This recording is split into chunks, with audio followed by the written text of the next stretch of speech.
Hello, welcome to this short introduction to the book of Isaiah. Isaiah is a prophetic book that dominates the Old Testament. It's the largest, and it points the way into the New Testament by describing the Messiah. Isaiah himself lived about 700 years before Jesus Christ, and he lived at a time of enormous political instability and uncertainty.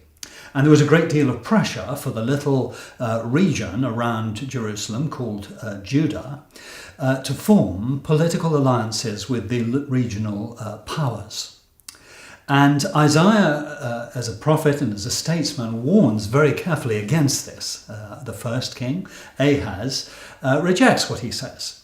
But the second king, Hezekiah, prevaricates, he delays, and then finally he does do what Isaiah is saying and teaching.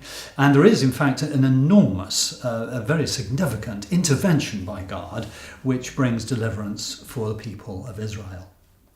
But Isaiah himself, his prophetic message looks far beyond just the scope of his own political time. It looks back to the whole condition of humanity and a way into the future as well. And he addresses the question, why is it that humanity is unable to keep God's laws? Or more specifically, why are God's people, the Israelites, unable to keep the covenant?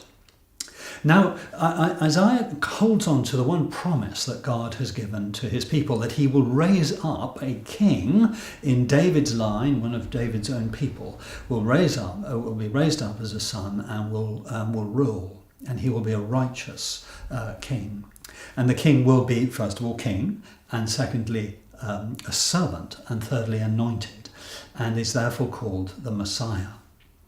And the message of the book builds up in its different stages to the great redeeming work that Messiah will do. And this is described in chapters 52 and 53. And there's a great build-up, and then afterwards it really reflects on the whole work. And he's going to ransom his people. He's going to redeem his people. And instead of God's judgment coming on humanity, God's salvation will come instead. And it will reach not just to Judah, but it will reach all over the world. And this is Isaiah's great message. And in fact, it will reach to beyond history, beyond our time in history, for the creation of new heavens and a new earth. And therefore, Isaiah's tone, again and again, in fact, with every section of the book, it culminates in a great outburst of praise and worship and celebration. And because of what this king who is coming, this anointed king, will do.